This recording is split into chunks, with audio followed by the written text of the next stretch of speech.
बिहार में कुछ महीनों में चुनाव है, अगला सीएम किसको देखते हैं, नीतीश, तेजस्वी या प्रशांत किशोर? देखिए, ये पॉलिटिकल क्वेश्चन आप हम लोग से काहे पूछते हैं? ये अब मेरे देखने से, अपने से सोच के देखिए, मेरा देखने से कोई सीएम नहीं बन सकता। मेरा एक इंडिविजुअल सिंगल वोट है। इसको बदल देते हैं, सबसे पॉपुलर कौन आपको लगता है इन सब में? सबसे पॉपुलर या आपका फेवरेट नेता कौन है? नीतीश कुमार, प्रशांत किशोर? काफी मेहनत कर रहे हैं आजकल। सबकी अलग अलग रिस्पॉन्सिबिलिटी है। देखिए, नीतीश कुमार को जिस हालत में बिहार मिला था ना, गढ़ा में मिला था, गढ़ा में, जिसपे कोई बिल्डिंग नहीं बना सकता है। पहले उसको आप जैसे एक जमीन खरीदिए, कोई समतल जमीन खरीदिए, कोई गड्ढा में का खरीदिए, समतल वाला तुरंत बिल्डिंग बना देगा। तो उत्तर प्रदेश एक समतल जमीन थी, फटाफट काम होने लगा। और बिहार गढ़ा में मिला था, तो उन्होंने इस इंफ्रास्ट्रक्चर, बिजली, लॉ एंड ऑर्डर, सोशल, इसको सुधारते सुधारते परेशान हो गए। लालू यादव को जब मिला था ना, तो ऐसा स्थिति में बिहार मिला था कि कुछ ऐसे जगह थे जहां पूरे गांव के बाहर एक दो आदमी लाठी लेके खड़ा हो जाता था, कहता था कि तोरा वोट डालने नहीं जाना है, अब पूरा गांव अंदर रह जाता था। वो इंसान इंटरप्रेन्योरशिप देखेंगे। तो हर इंसान का चैलेंज अलग अलग है। जिनको जहां मिला, वही उन लालू यादव को रेलवे मिला, रेलवे को फायदा में दिखा दिए। अब लोगों ने कहा कि कबाड़ बेच दिए। दुनिया का कौन आदमी कबाड़ घरे में रखता है? ये बड़ा तो अच्छे ना किए। खान सर ने बड़ा स्मार्टली लालू जी की भी तारीफ कर दी और नीतीश जी को भी खुश कर दिया कि बिहार में दुकान चलानी है भैया। चलिए, इसके बाद आगे बढ़ते हैं। खान सर की टीचिंग फिलॉसफी, एक शब्द में आप जो टीचिंग कराते हैं उसको अगर क्लास में बैठ के उसको समझ में नहीं आया तो स्टूडेंट की गलती नहीं, टीचर की गलती है। बहुत बढ़िया, बहुत बढ़िया। अच्छा, चूंकि आपने कई दोस्तों का नाम लिया अपना शुरू में, लड़कपन के दिनों में कोई याद आपको, कोई याद हो कि भैया ये किया था, वो किया था? हर किसी ने कुछ ना कुछ किया रहता है। बचपन में तो हम लोग के टाइम पे मोबाइल था नहीं, तो दिन भर तो आदमी बदमाशी करता था उसमें। अब याद के डेली एक तो नया नया कहानी रहता था बचपन में, कौन ध्यान रहता है इतना? मतलब बचपन में तो हमको लगता है कि जिस आंधी में मौसम विभाग चेतावनी जारी करता था कि घर से ना निकलिए, उस आंधी में हम लोग टिकोरा बीनने जाते थे। आम का जो छोटा वाला आम होता है ना, उसको टिकोरा बोला जाता है हमारे यहाँ, तो उसमें हम लोग तो बचपन में तो आदमी बदमाशी करते रहता था। अच्छा, आप टीचर ना होते तो क्या होते? हमको तो फौज में जाना था। टीचर ना होते तो हमको एक किसानों के लिए, और हम भी अभी बताते हैं, बहुत दिन टीचिंग नहीं करेंगे, हमको किसानों के लिए वर्क करना है। किसानों की 3-4 महत्वपूर्ण समस्या है। उसकी एक, फसल का उत्पादन कम है। दूसरा क्या है, उसका फसल अगर उत्पादन हो गया तो कीड़ा खा जाते हैं सब। और उस तीसरा क्या है कि अगर नहीं खाया तो बेचने जाएगा तो उसके फसल की सेल्फ लाइफ कम होती है, तो कोल्ड चेन नेटवर्क नहीं है। उसको अगर शाम में अपनी सब्जी बेचने गया है तो शाम 4 बजे तक ही उसको अच्छा भाव मिलेगा। बाकी समय गिद्ध की तरह लोग देखते होंगे कि शाम होगा तो बेच के जाएगा, क्योंकि उसके यहाँ कोल्ड स्टोरेज का चेन नहीं है। आप 3 सिस्टम देखिए। किसान को आप 5 किलो का जो अनाज का है, ये देखिए, ये एक अच्छी योजना है और समाज का एक बड़ा हिस्सा उससे प्रभावित हो रहा है, उसका वो एहसानमंद है। लेकिन हमें एक ये भी सोचना पड़ेगा कि हम अभी भी कहां पर हैं। तो उनका योजना में हम संदेह नहीं कर रहे हैं, बहुत अच्छी योजना है। लेकिन ये जो 3 चीज है किसानों के लिए, एक किसान को बताइए, अगर मेहनत से उत्पादन किया, हमारे यहाँ समस्तीपुर एक जगह है, वहां गोभी उत्पादन हुआ, 1 रुपया किलो बिका गोभी, 1 रुपया, जबकि दुबई में बिक रहा था 250। बताइए, एक किसान दुबई भेजेगा कि जो सिस्टम बैठा हुआ है वो भेजेगा? तो क्या मतलब बनता है? वो ट्रैक्टर चला दिया, 1 रुपया किलो गोभी। अभी बहुत सारे लोग पूछेंगे, क्योंकि आप लोग दिल्ली में बैठे हैं, आप लोग को आइडिया नहीं लगेगा 1 रुपया किलो भी गोभी हो सकता है क्या? वहां ट्रैक्टर चला दिया समस्तीपुर में। तो बहुत समस्या, आप कभी उसके ऊपर देख के देखिए। इस देश में सबसे ज्यादा अगर किसी के पास कलेजा और बहादुर है सब ना, तो इस देश के किसान हैं सब। यहाँ हम लोग का ना, एक मोबाइल छूट जाएगा ना तो अरे धक धक होने लगा, कहाँ मोबाइल हुआ छूट गया। वो 6 महीने तक अपनी फसल पूरे खेत में छोड़ के आता है, कभी आग लग जाता है, कभी कुछ हो जाता है, कभी कुछ हो जाता है, कोई उसको पूछने वाला नहीं होता है। तो जब तक इस देश में किसान और महिलाओं का उत्थान नहीं करेंगे, कहां से आगे बढ़ेगा? आपने मोबाइल की बात की, देश के करोड़ों युवा जो रील पर सारा दिन फील करते रहते हैं, उनको क्या मैसेज देंगे? कितना टाइम वेस्ट कर रहे हैं अपना वो लोग? रील देखने से अच्छा है अपने काम की चीजें देखिए। अगर आपको 2 घंटा मोबाइल चलाना है तो 2 घंटा की जगह 3 घंटा चलाओ, लेकिन आप स्पेसिफिक देखो। अगर आपको कोई मूवी देखनी है तो मूवी देखो। ये रील का मतलब क्या हो गया? अजनबी से मिलते जा रहे हैं, उसको खुद नहीं पता है कि इसके नीचे क्या करके स्क्रॉल करके आएगा, तो वो उससे कोई उसका याद नहीं होगा। जितनी छोटी छोटी चीजों को हम देखेंगे, हमारी मेमोरी कमजोर होते जाएगी। तो ये इसके मेमोरी पे, चीजों पे बहुत ज्यादा हो रहा है, क्योंकि रील देखने के बाद ना हम उसे रिकॉल नहीं कर पाते। मेमोरी तेज कैसे होता है? जब हम किसी चीजों को बार बार रिकॉल करते हैं। तो अगर उस रील के जगह मूवी भी देख लेगा ना, तो उसको रिकॉल आएगा, कोई डायलॉग याद आएगा, कोई इमोशनल सीन, कोई गाना, कुछ ना कुछ याद आएगा। रील में उसको कुछ नहीं याद आता है।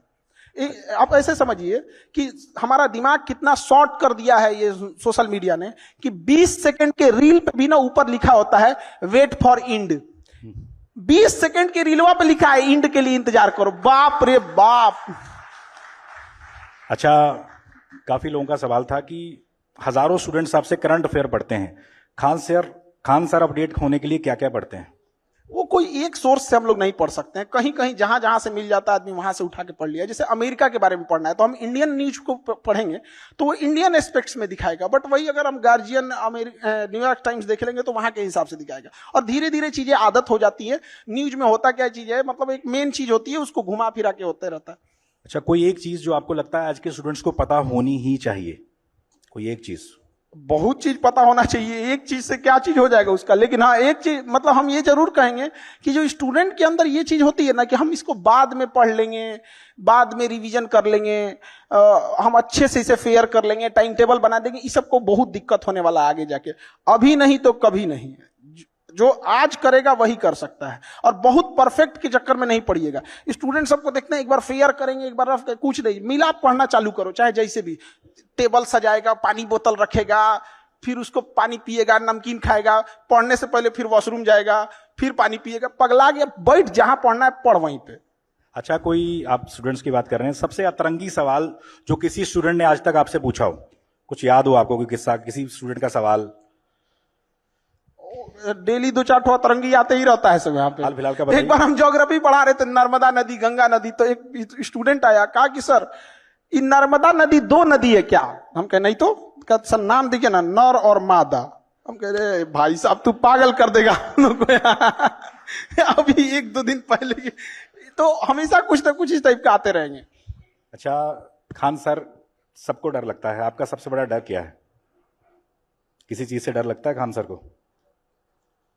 अलग अलग फील्ड में डर होता है, जैसे एक कोई चीज का डर नहीं ना होता। जैसे मान के चलिए एजुकेशन में एक चीज का ये लगता है कि जिस हिसाब से धांधली हो रही है, सीटों का कहां से कहां सीट कौन किसको बेच दिया जाएगा, तो डर इस बात का लगता है कि उन बच्चों का क्या होगा। हम तो यहां लड़ते रह गए कि भाई वो होगा, अब यहाँ पे जिसको कंट्रोल करना है वो कंट्रोल ही नहीं कर रहा है। हम तो इसी भरोसे बैठे हैं कि बीपीएससी हो जाए, यूपीएससी हो जाए, एसएससी हो, रेलवे हो, एनटीए हो, ये सीटों को रिजर्व रखे, मजबूती से रखे, और हम बच्चों को पढ़ाएंगे और ये लोग करेंगे। अब पता चला हम यहाँ बच्चों को पढ़ाते हैं, इधर धांधी हो जाते, मैं किसके लिए सजू, मेरा पिया आनर है।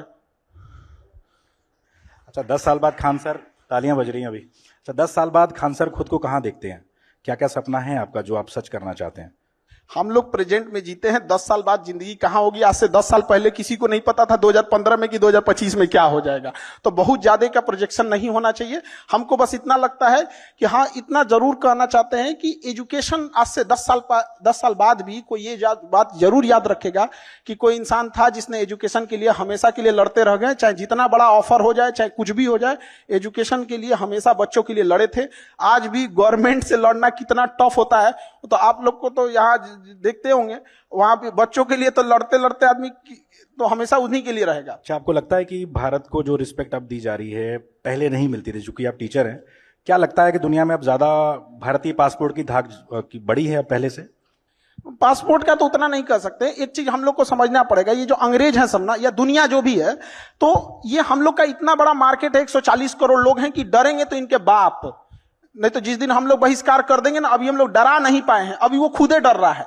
हम लोग डराना चालू नहीं किए। आज अगर हम अपना एंड्रॉइड बनाएं, अपना गूगल बनाएं, अपना फेसबुक बनाएं, तब उनको असली डर समझ में आएगा। अभी वो अपने से डर रहे थे कि भाई ये किसी दिन कुछ कर देगा यहाँ। और दूसरी बात कि भारत का जो छवि बढ़ा है वो ऑब्वियस भी बात बढ़ा है, लेकिन एक चीज और गौर करना पड़ेगा। आज से 10 साल पहले, 15 साल पहले किसी के पास इतना मोबाइल नहीं था जिसे पता चले कि रूस में प्रधानमंत्री का कैसे स्वागत हुआ, कैसे नहीं हुआ।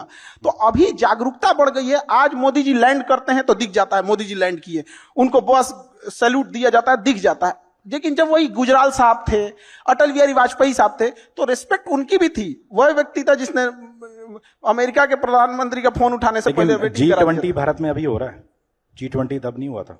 हाँ, G20 बहुत अच्छे से हम लोगों ने हैंडल किया। तो ऑब्वियस बात है कि हम लोग का ना फॉरेन पॉलिसी में बढ़ा है, बट थोड़ा सा गड़बड़ कहां हुआ है, आस पड़ोस में। आस पड़ोस में ये गड़बड़ हो गया ना कि हम लोग की छवि अलग टाइप की बनती गई है। थोड़ा जैसे बांग्लादेश, श्रीलंका, मालदीव, नेपाल, इलायची दाना बराबर देश हम लोग को, मतलब वो श्रीलंका, वो जिसके पास वो अपना जहाज नहीं था, वो मालदीव के पास, अपना जहाज नहीं था, उसके प्रधानमंत्री को आने के बाद वो धमकी दे रहा है हम लोग को। तो ये चीजें नहीं होनी चाहिए। अभी जो बाद में माफी भी मांग लिया उन्होंने। तो ये तो पूरा बर्बाद करके ये मारेंगे। तो हम देश की बात कर रहे हैं, छोटे छोटे शहरों से भारत की ऐसा टैलेंट निकलता रहा है, भले वो महेंद्र सिंह धोनी हो, इस तरह के तमाम लोग, खान सर भी। तो आपको क्या लगता है जो छोटे छोटे शहरों में ऐसा रॉ टैलेंट हमारा बैठा हुआ है, उसको क्या मोटिवेशन देंगे, क्या बताना चाहेंगे कि भैया लगे रहो, कामयाबी मिलेगी? हर शहर में ऐसे लोग हैं। अब थोड़ा सा क्या होता है ना कि इंडिया में जो इंसान सक्सेस हो जाता है, लोगों को लगता है ये बहुत अलग किया होगा। एक आध नंबर से या थोड़े मोड़े चीजों से अगर चूक जाता है तो लोग इंडिया में ना उसको थोड़ा भी रिस्पेक्ट नहीं देते हैं। ये बहुत खराब लगता है। कोई कामयाब है तो इसका मतलब ये नहीं कि जो आपसे पीछे है वो आपके लायक नहीं है या आपसे कम जानता है। कभी कभी होता है कि मतलब उसके पीछे वाला बेटर उनसे ज्यादा बेटर जान रहा होता है। एक समय आएगा जब उसको भी लोग जानेंगे। तो थोड़ा बहुत वही कहते हैं कि लगे रहना चाहिए। कामयाबी एक दिन में नहीं मिलती है, लेकिन एक दिन तो जरूर मिलती है। चलिए, बिहार में चुनाव है और लोगों को जैसे पता लगा कि आपसे हम मिलने वाले, तो उन्होंने पूछा जरूर था हमसे कि आपको क्या लगता है प्रशांत किशोर जिस तरीके से गांव गांव जाकर मेहनत कर रहे हैं, मेहनत रंग लाएगी? भले सरकार ना बना पाए, आपको क्या लगता है कैसा काम कर रहे हैं प्रशांत किशोर? लोगों को जागरूक करना ये बहुत अच्छी चीज है। और एक व्यक्ति ने इतना हिम्मत दिखाया जो गांव गांव जाके पैदल चल रहा है। हम तो कहते हैं जागरूक ना करके कोई पैदलों चल के देखे कितना टफ होता है, गर्मी बरसात ठंडा।